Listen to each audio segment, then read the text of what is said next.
Hi, everybody, and thanks for joining us today. Welcome to our discussion with Karin Meurk-Harvey, the Chief Commercial Officer at Smart DCC. I'm Eoin Canty, a director here at BIE and also our ED&I lead. Today's webinar is going to be slightly different from previous ones in that it'll be more of a conversation with Karin, touching on how prejudice and inclusion has impacted various stages of her life. For those of you who don't know BIE, we are an executive recruitment firm that builds leadership and enables change through a combination of executive search, interim management, and transformation expertise across 5 broad pillars. ED&I is a huge focus for us at BIE, so we're delighted to be able to hold today's discussion for you. Karin's background and experience is fascinating, and I really hope you'll get involved with us today. Our discussion is going to last around 30 minutes, after which we'll have time for questions from you, the audience, or we may even weave these in as we go through the discussion as well with Karin. Do submit your questions using the Q&A function and not the chat, and we'll endeavour to answer as many of these as we can. Today's session is going to be recorded and shared afterwards, along with a write-up of the key themes and tips for creating a more inclusive workplace, and perhaps avoiding any of this prejudice that we might discuss today. Without further ado, I'll pass you over now to Karin to introduce herself. Over to you, Karin. Thank you, Eoin and BIE, for having me. I am really delighted and honoured to be here today. So, as Eoin said, my name is Karin Meurk-Harvey, and I am the Chief Commercial Officer at Smart DCC. I am, my background very, very quickly is that I was born in South Korea and left on the street together with my little sister. She was just a baby because our parents couldn't afford us. So I had to make us survive there a couple of days on the street. And then we were found, came to an orphanage where we were roughly 6 months, and then we were adopted to Sweden, to very, very good people in Sweden. So that's where I grew up. And then I have had quite an international career in different locations around the world, and I'm now in UK. So this has been my home the last, almost 25 years. Thanks, Karin. That's certainly, I think, an interesting start, and you've certainly whetted my appetite to hear more as well as we continue with the discussion. I guess perhaps slightly fast forwarding here initially, would you give some examples, or perhaps tell us maybe how you've experienced or seen prejudice in the workplace from when you started working? Yeah, that's an interesting question. So I started as a process engineer at Ericsson in Stockholm, 1990s, quite a long time ago. And I worked for maybe a couple of months, and one of my senior, not my manager, but actually somebody who was on the peer of my senior manager. And some of you might have heard this story before because I have told them in other forums. He said to me, and it was meant to be a compliment, but it started with, "Karin, you are amazing. You have 4 disadvantages."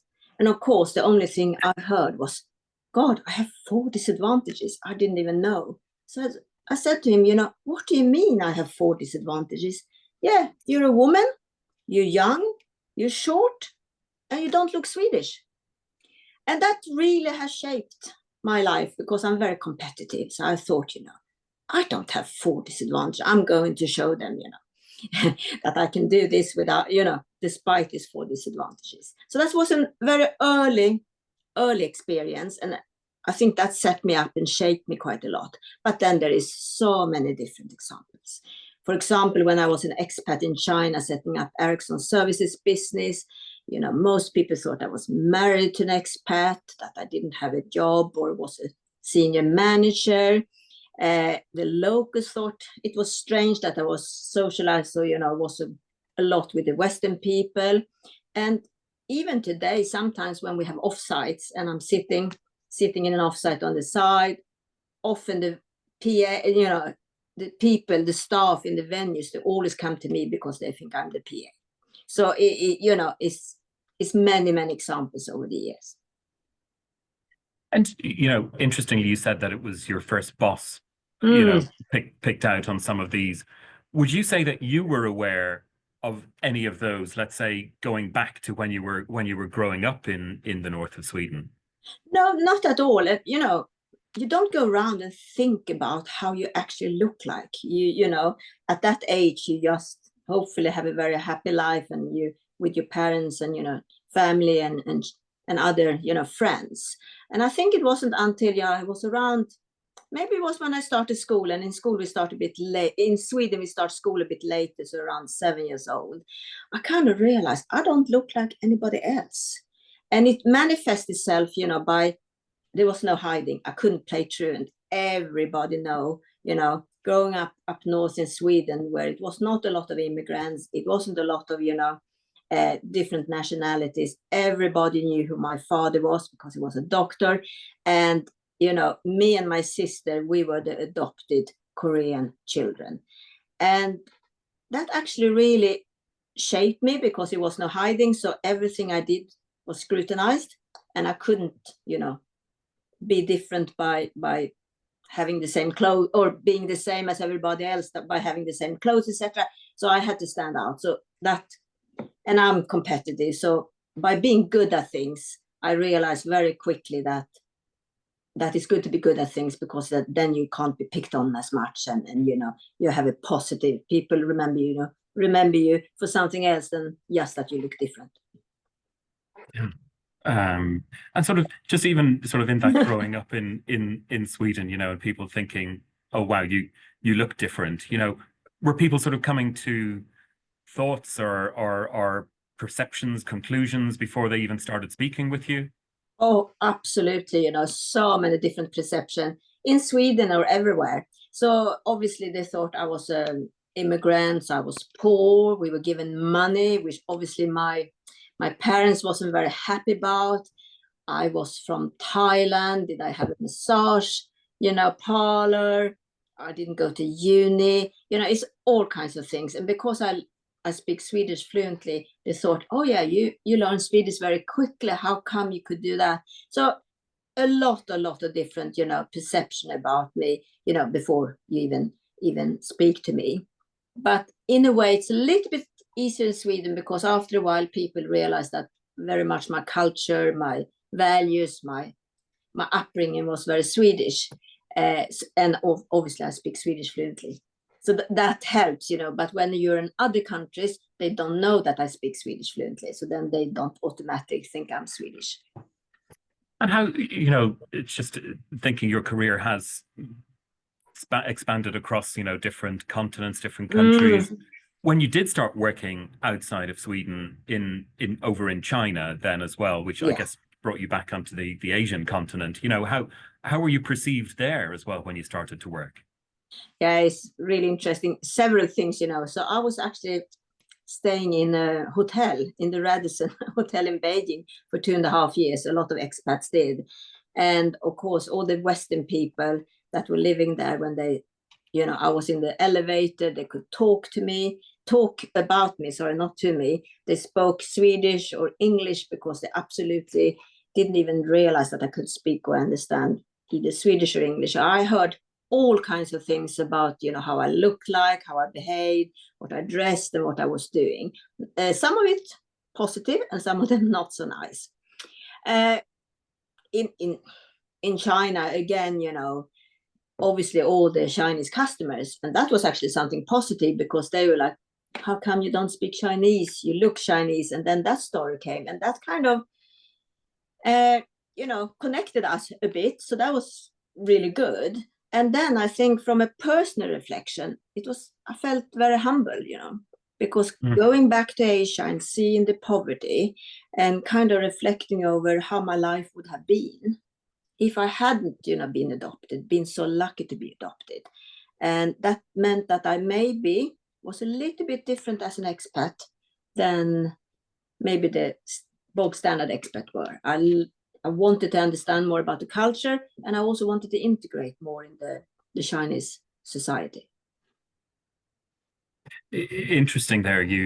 I suppose your beginning to talk in about the notion of social mobility, maybe about where you might have been if you hadn't been adopted. I guess what conceivably would you think might have happened? Yeah, it's not a pretty story, I think. So when you if you're an orphanage or orphan in Korea, you stay in the orphanage for when you're 8 years old, 10 years old maybe. And I was quite old to be adopted, actually. I was very lucky because my sister was 6 months old, so she was a baby, and that's what most people want, a baby. So we were adopted together, which was very lucky for me. But I've been looking at this scenario, and I think it's only two scenarios, really.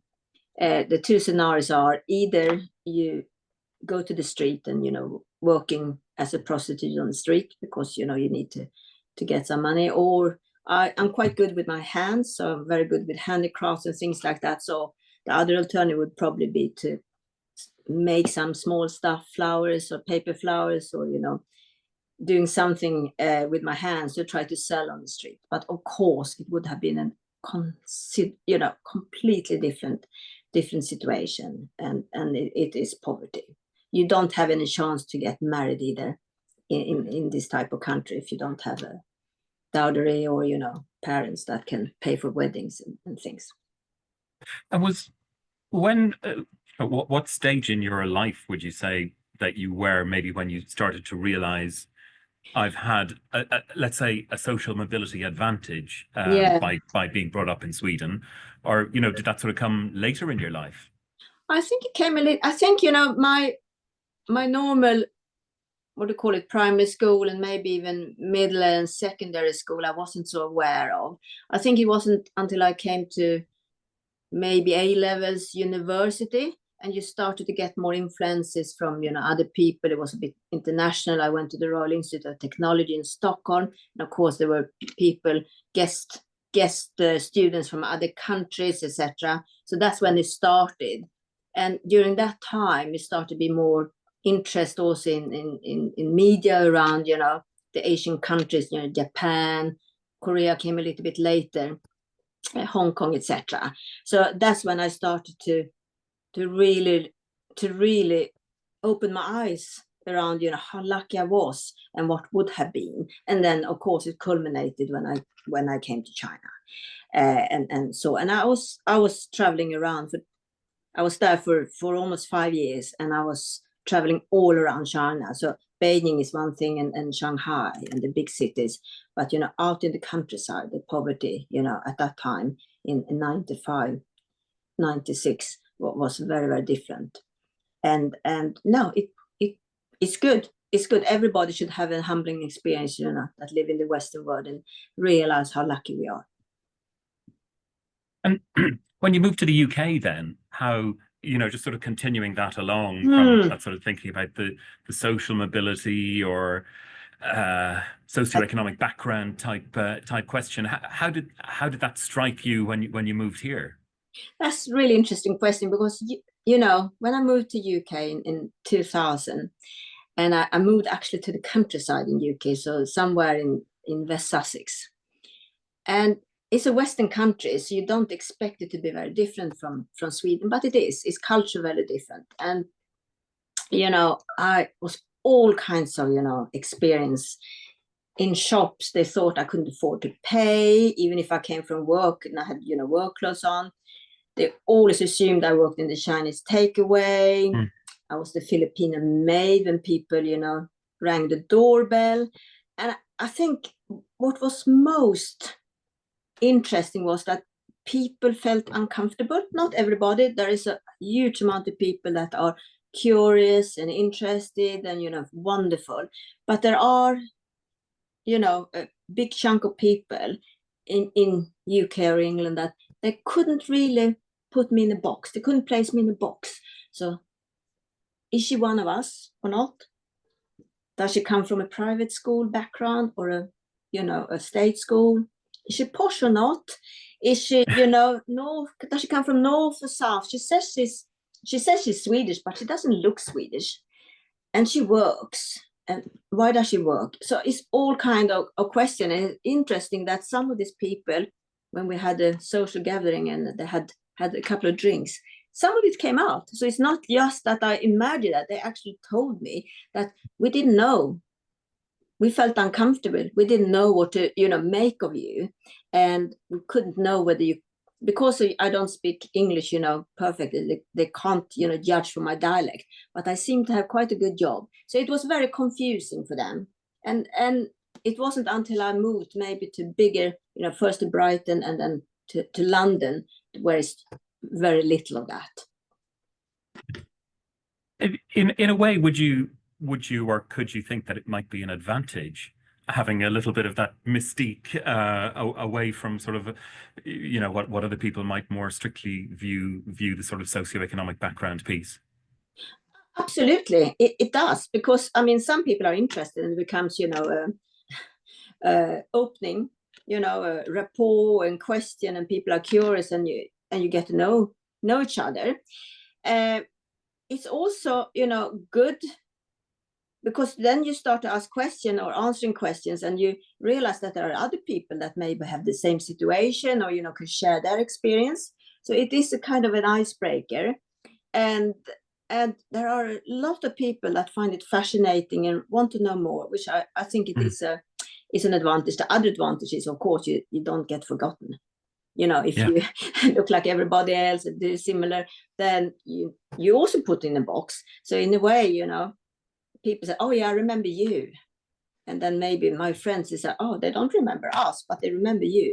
So of course it's been advantages also. You can use it to your advantage sometimes. Yeah. Okay. And we were just slightly jumping back to where we were earlier as well, talking about the gender side of things. You've worked in a lot of businesses that are probably more male dominated. How has that been from a woman's perspective in those businesses for you? Yeah, so I would say absolutely telecoms and tech has always been very male dominated, but it's getting much better. And over these 34 years that I've been, in my career now, is what the difference, from the beginning. Obviously there are examples, and I think all women, senior women or all women in business, have experienced the same as me, even if they don't have an ethnic diverse look on them. But we get mansplained, we're not listened to. When we get a senior role, it is because we're a woman, not because we have the competence. All of that type of thing has happened. Have you felt that that you were just there as perhaps the token person promoted at given times? So I haven't, the people that have employed me, I haven't felt it with them, but I had an example where actually somebody who wanted a job I wanted in a senior position came out with it and said, you just got this job because you're a woman and young. I don't know why he said young, because I'm not. I look younger than him, but I'm not younger. But he came out straight, and I got a bit taken back, and I just said to him, have you done this? Have you worked internationally? Have you worked in big companies? Have you worked in small companies? Have you worked when it's been growth market or, mature market? Have you worked in good times and bad times? Have you worked with this and this? And, it was more or less no, no, no, no. So I looked him in the eyes and said, that's why I got the job, because of my CV, not because I'm a woman. And would you think, you said that one of your first bosses said about sort of you had 4 disadvantages. Do you think being a woman and from an ethnic minority as well, do you think that sort of compounds, let's say, a notion of disadvantage? I think it did in the beginning. Yeah, I think also if you're tall and I'm short, you naturally have a gravitas when you come into the room, and especially if you're a woman. If you're standing there in a group of men that are much taller and they start to talk above your head, it is a disadvantage. Looking different is always, some people are curious, as I said before, some people are suspicious and maybe not as inclined to talk to you or ask you for questions, and dedicate things for you, delegate things to you. So I do think it's a disadvantage in that sense. I think it is just how you behave, you work hard, and you show that you have the competence, then eventually you get noticed. But one thing I want to say also, we're sitting here, in the webinar, and sitting down, it is changed, because no one knows how tall or short anybody is. So in that sense, it's actually an advantage for me, being short, to be on webinar and on online meetings. Yeah, you can present yourself a little bit differently, I guess. Yeah. There's some interesting questions coming in from the audience as well on some of these, so it might be good to just weave them into our conversation. And it was Sarah Howe, I just see, is asking, how have these experiences of prejudice shaped you as a business leader? And, what kind of things do you try to do differently so that people won't need to, suffer that similar discrimination that you have experienced? Yeah, no, it's a very good question. It definitely made me much open to cultures. And I almost always worked in the international environment, and I love the different cultures. It has made me much more curious to asking questions, learning about things. And also the other thing I wanted to say that I changed, over the years with age, but also with experience, is to never dismiss anything. Because I think it's very easy for somebody who's senior and to say, oh, don't be so sensitive, or, no, they didn't mean that. And no, I can't. It's almost like if you have this feeling of being, prejudiced against, you have to be allowed to have this feeling. No one else can take that away from you. So I'm very, very respectful. And if somebody tells me something like that, I always verify the feeling, or make sure that person feel like, yes, what you feel is right. And also you get to know so much wonderful culture and people if you're open to these things. So I have had very, very international teams, not in this job because it's in English, it's a Britain company, but in all my other roles is international, and it brought me joy, and I kind of seek that. It just, you sort of think about that bringing joy and some of the experiences that you've had. Have you ever felt the notion of sort of imposter syndrome of, in any of the roles or businesses that you have been in? I think it's very common. I think a lot of senior people, both men and women, and I know for many of my female colleagues, has talked to me, and friends I have, they're saying that we all feel imposter syndrome. Should I really be here? Can I do this job? I'm just young. I'm just, a woman.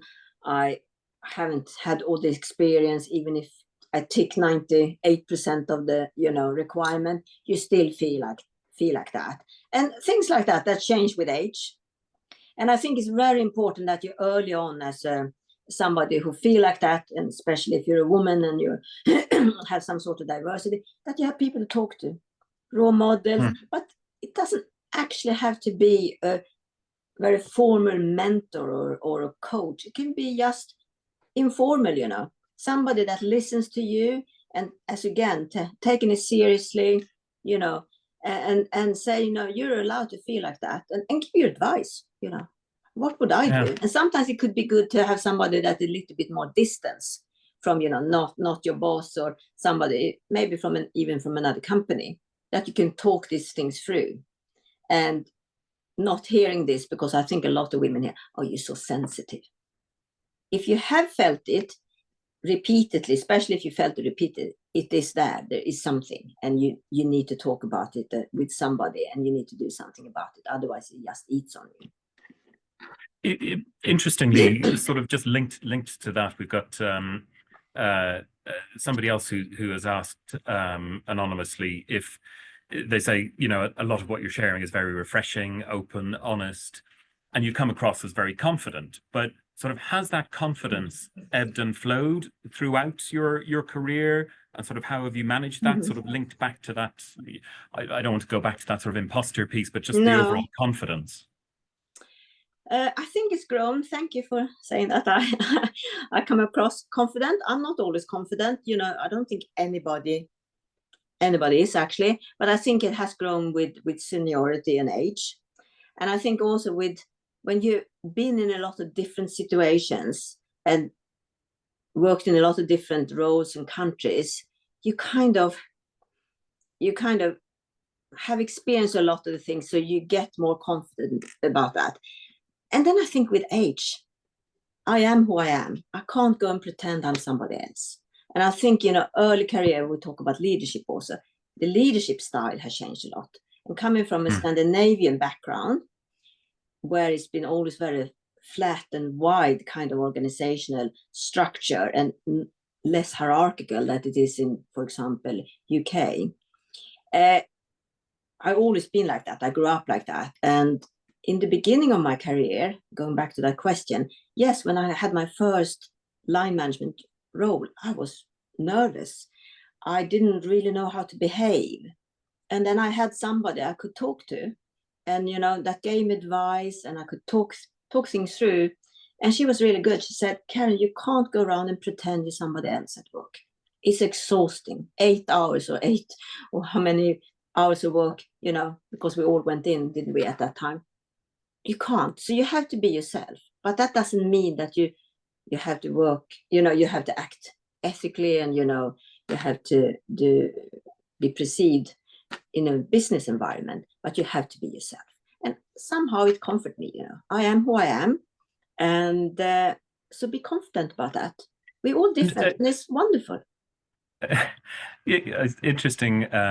Eoin is asking as well, just a little bit linked to that. Mm. And I suppose that overall notion of maybe cultural fit, and perhaps you've seen different things in different businesses of people maybe having to adapt or sort of mold themselves in a little bit more of a company way. But Eoin was asking, did you ever feel sort of tempted to behave more like the conventional alpha males to be heard in various businesses you've been in? Absolutely, especially in my early days. Somebody said to me, when you become a line manager, you can't talk to people 2 levels below, something nonsense like that. And in the beginning, I did try to be a bit more, standoffish. I tried to be a little bit more measured and a little bit, I'm now a manager, so I can't mix with whoever. I need to think about that. But it wasn't me. So I did try. It was exhausting, and I stopped quite quickly because I couldn't live like that. If that's the type of person or culture they want, that the organization want, then I wasn't interested actually to be in that type of environment. But yes, I did, and I also went to Royal Institute of Technology with, at that time, I think 7,000 men and not so many women. And there was a lot of women that tried to drink as much beers and doing all this kind of alpha male. And I very soon realized it's not me. I've always been quite feminine, and the way I dress and what I like. And it's good. People like actually that you are yourself. They don't want you to be a version, a worst version of yourself. Yeah. And as you say, maybe some of this helps you to be remembered and stand out more as well, if you really are yourself as you go along with it. Just interestingly as well, some of these are sort of coming together, but Peter Collier was asking as well, specifically more on the prejudices, both conscious and maybe unconscious as well, if we think about that. Do you still observe in the workplace, and how can we tackle these sort of now if they're still going on? I think it's some people saying things and they don't mean anything bad about it, and it's an unconscious bias. So I think for people that receive it, you shouldn't immediately go to attack. It could just be a question, why do you ask that? What's the reason for you to saying that, And as I said, I'm saying I'm Swedish. I was adopted from Korea, and people say, oh, so do you speak Swedish? I said, yeah, I speak Swedish fluently. Oh, you're really good. But do you really speak Swedish? And, it goes on, and it can be quite frustrating sometimes, but you just have to be quite respectful. And if you educate people, and if it's things that you don't really like, you have to call it out.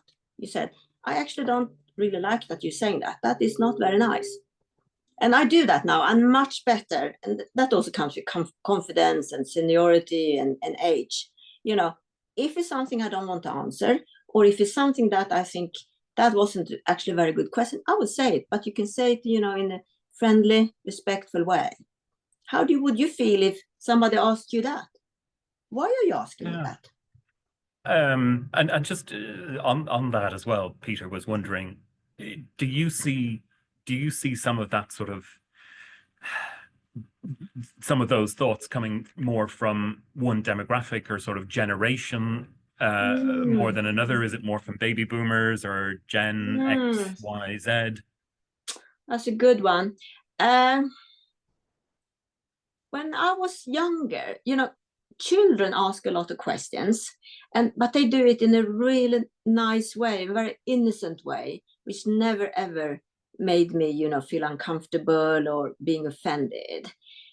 It was at that age, it was actually more the older people, the older generation, and then you try to have to be a little bit cognizant that some of them haven't traveled a lot, it's not so international, so then you kind of give exception for them as well, because they don't really know. I think you notice when it is a certain type of people, certain group of people that kind of do it because they're either jealous or not educated in, haven't traveled a lot, or actually wants to hurt you. So it doesn't actually come from a special group. It comes from different type of people. And then I would say generally now, the younger generation, I think baby boomers, I think it's baby boomers. I think I'm just about Gen X. That's on the, borderline. My children says that at least. The baby boomers, they can be very thoughtless. They are probably, he's right, is probably the group that is most thoughtless. But out of the baby boomers, there's some that do it deliberately and some like just do it because they don't know. Yeah, or curiosity, maybe. Curiosity, not aware, or and it's just to tackle what's the difference. And just thinking about the people you've worked with, have there been people sort of throughout your career who maybe don't look like you in whatever shape or form that may be, who have helped you along the way? Absolutely. It's been all kinds of people, wonderful people, both men, women, different ethnicity. And by traveling globally or working globally, you realize that there's so many people that don't even think about how you look like. They see beyond, they look at your competence and they see your potential. And then they don't look at, gender, race, height. I have also small feet, whatever it is. And they give people chances. So I have had wonderful, both men and women, senior people from different nationalities, from different, ethnic backgrounds, both in my work, but it's also, very important also personally. I have a lot of friends from across the world, which also makes is really, really good. And there have been cases when I said, oh, why have they behaved like that? And somebody had told me, yeah, it's probably because of this and this. And it's enlightening because that also made me understand better, because sometimes it comes from a place where people have maybe had a bad experience, from somebody like me, whether it's Swedish or Asian, so it goes both ways. Yeah. And just, you mentioned there as well, some of it being in that international context. I think Kim Sides was saying, having worked in Asia as well, that they feel that experience is undervalued in the UK. That it's maybe experience is more valued in Asia, in Hong Kong, Singapore, maybe as well. Have you experienced that? Or do you have a view on that? Maybe she's right, because now if you work in a very British company, I do think it is undervalued. If you work in Britain, but in an international company, they might have the headquarters here, but they have a much wider, international workforce. I think it's less so. So when I worked for Ericsson here in UK, when I worked for Vodafone, being international companies, I wouldn't say that. They did value international experience. If you work in just a British company, I think, and with people that maybe haven't traveled themselves and have seen this, then it's probably harder for them to relate to it and understand what benefit it is actually to have this, international experience and competence, I would say, because it's culture differences. And if somebody says something to you and maybe you feel, maybe I have hint of offendedness, the first thing you think, oh, maybe that's a culture difference. You don't think, oh, this person wants to offend me. I always think, oh, maybe in that culture, that's how they do this, or that's how they say this. And that's a different mindset. Yeah. And yeah, maybe some of this is sort of people learning, or as you say, sort of shifting their mindset a little bit. Yeah, I guess sort of thinking along on that, and maybe advice for senior leadership or people in positions of management. What advice would you give to people to think, well, okay, to avoid prejudice, or to be more inclusive in the way they go about things? I think, again, be aware, setting example in the sense that if it's anything that happens in the meeting, with your group or your team, call it out, but not in a hostile way. Ask questions, give more time, because we haven't talked about language. I always feel like my language, because I don't speak my English is not my first language. I feel like I'm a disadvantage. And a lot of English people that speak English as the first language, they're so eloquent when they speak, they're so good at verbal expression, etc. And that is quite intimidated for English speakers in that sense. You use a lot of metaphors. We don't always understand all the metaphors, even if I've been here for a long time. There are some, what does that mean? And sometimes it takes a little bit longer time for me to express myself. So if you're a manager and you have a team, give them a bit more time. Give us a little bit more time. And the other thing that is really important, ask if you don't understand, because sometimes people don't ask because they don't want to offend that person. I'd much rather people say, I didn't understand that, Karin. Can you say that again? Because if they just, oh, and then you move on, they said, did they not agree with what I said? Did they not understand what I said? Did they just not think what I'm saying is important at all? So that's what I always do. If I don't understand, and also now, even if it's something I don't understand, I ask. I'm past this, I can't ask. I ask. I always ask if I don't understand. Yeah. And well, I suppose at least then you go in with a clear thought on what it is you're tackling. And you might not feel comfortable doing that in a big audience, but then ask afterwards. Make sure you don't go away from something and don't really understand it just because of your language barrier, or because you have a different culture or experience. Good. Sort of linked to that, but a little bit more broadly along ED&I policies. Kevin Wilkinson was asking, do you feel that ED&I policies that companies are implementing are working to address discrimination in the workplace? Have you seen that sort of as an active piece in the companies you've worked for?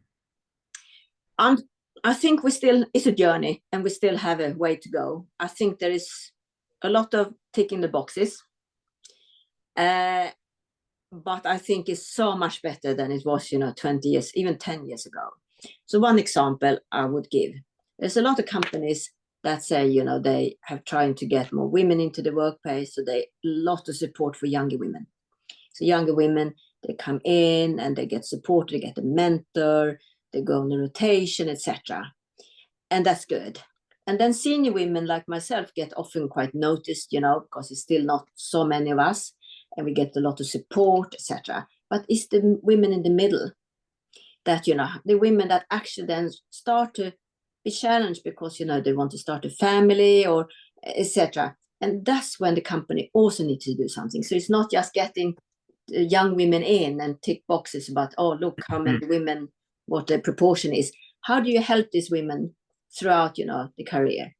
And that is the same with, neurodiversity. So we have, a champion in DCC that is our neurodiverse champion. He's wonderful. And the thing again is one thing that, and he said, I was so happy that I got employed because I've done so many interviews and I never got a job, or, it's been difficult for me. So DCC offered him a job, but it's also supporting him. So he can't concentrate too long. So everybody knows that in meetings, when it's gone a certain amount of time, he needs to step out. And no one gets offended, and everybody knows, and he's very open with it. And then he comes back and we fill him in. But, you can't just ticking a box and saying you have a certain proportion and not support that, so to say, in the workplace and in their career. That I think where there are some way to go still.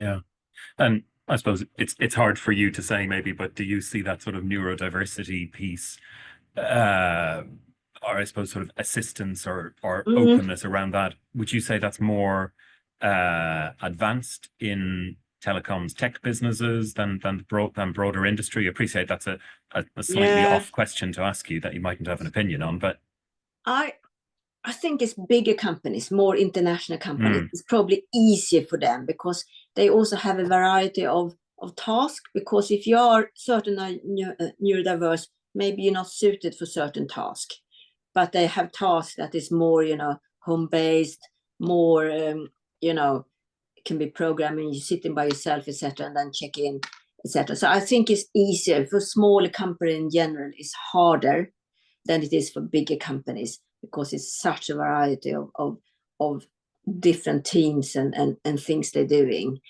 So it is easier.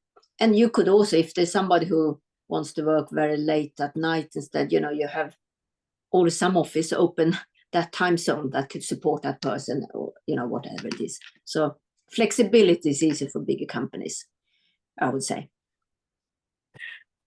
Just seeing some of the other chats coming through as well, and Matthew was saying that I think of some of his non-white English friends, they often state that socioeconomic exclusion is actually one of the biggest things that they experience. What I suppose what would you say perhaps on that one is something that organizations can maybe think about doing differently to ensure that socioeconomic background or social mobility is a little bit more to the front of what they're doing from a diversity perspective? Yeah, I think this is the new, this is getting more and more, discussed now in boards and in organizations. And I mean, I'm very happy to say that one of DCC's board members, she's openly talking about, that she comes from a council estate. And she's proud of that. And she's done really well, both in her executive career and in her board role. And we need more of these people that open up. I know politicians have started to talk more about it. I think also business leaders and board members needs to talk about it. And it's been also a shift when it comes to, the annual board reports. So all the board members have a skills matrix because the shareholder, they're not interested in what school these board members have gone to. They just want to know that they represent a wide range of competence. So they can do the best, get the best return of, the share price up and the best return and manage the company well. That's what they're interested in. So there are small ways, but I think, as normal companies, they can have a much more diverse candidate pool again. So it's sort of bringing that diversity of thought into an organization. And do you know why it's so important? Of course it's important because, companies selling stuff, most companies selling stuff, and their customers is from diverse background. So why would they not have a diverse, workforce that come with diverse thought and optimize, solutions and products and marketing or whatever it is. So it suits, a diverse customer base. It just makes common sense. Yeah. That's sort of linked to that. I'm just seeing another thought come through from Ravi, who's asking, as a Caribbean Indian, he still wants to triumph in an equal environment as opposed to sort of an enabled one. Have you seen meritocracy as a problem for diversity and inclusion within businesses, or is it something that enables it? Yeah, this is the $100 million question, Ravi. So I've been thinking about this a lot, and I probably changed in the beginning. When I was a bit younger, I thought, a little bit like I think it should be on equal stance, and I don't want to, be quoted in, etc. With age, I have changed a little bit and saying, in order to enable this, it's going to take, we don't want to wait so many years. We want to do this quite quickly. And in order to I don't mean that we should over quota in. It needs to come a competence, but let's help that on the way a little bit, and let's make sure that we put candidates that is maybe not fit the bill exactly in front, and look at potential. Because there is one thing also, if you are ethnic diverse, for example, in this country, the people that maybe interview you for, they have a different bias, or they have a different, upbringing, and so they might not value your experience as somebody else was talking about the same way. So it needs to be a little bit weighted towards getting diversity into, the candidate pool, and that thought, because otherwise it's going to take too long time. It's going to take too long time. That's my thought. So it's a difficult one, Ravi, but I do think that we need to think more about opening up for, ethnic diverse, from neurodiverse, from social economic diverse, in order to get people the same chance. Because it's very easy to say, it should just be competence, but competence is is a difficult one, because it's one thing what is on paper, is also experience, and how do you get interviewed, and how do you write a CV, and all of that type of thing, that you can also maybe have a little bit of a disadvantage if you're not used to the culture that you're trying to get into or be employed in. Yeah. I think you've answered that quite challenging question in a good way. You've also touched on the notion of time, and I'm sort of conscious of that. It's we could chat here probably all afternoon. But look, Karin, I think we'll wrap up there, as I know you've got other meetings to go to this afternoon, and I'm sure our attendees as well have other things to get on to as well. But there's been a lot of very nice thoughts coming through here. So I guess, is there one final little nugget of advice you'd maybe give our audience today about how they might improve inclusion, eliminate prejudice in their workplaces more generally? If you don't have a diverse friendship group, try to start with that. It's actually really helpful, because if you're in a kind of friendly private environment with different type of culture, then you learn a lot there, and then you can take it to work. So I think that would be my first advice actually to do. And then you realize that just different is not hostile or threatening or strange. Different is additive. It's just really, really good. I was part of the Diwali celebrations, in my company, and I learned a lot, and I love some of this, some of the cakes, I have to say. So now, next time I'm going to go out and buy things, I can buy, more stuff that I didn't know existed before. So that's what I mean. It's just additive. You open up to much more, joy in life. I would say. It's not a zero-sum game. No, not at all. Good. Well, look, Karin, it just leaves me to thank you for your time this afternoon. I think some sharing some really interesting perspectives on some quite challenging questions as well from the audience too. So I hope that you all got a lot out of today's discussion. Do let me know as well if there are other specific topics you'd like us to explore from a broad D&I or sort of the socioeconomic, social mobility background as well in future webinars. And as I mentioned earlier, we will share a write-up and a recording of today's session to help people create that more inclusive workplace. So really looking forward to catching up again in this session, in this forum, or alternatively, hopefully see some of you in person pretty soon as well. But thanks, Karin, and thanks everybody for attending. Have a good afternoon. Thank you very much.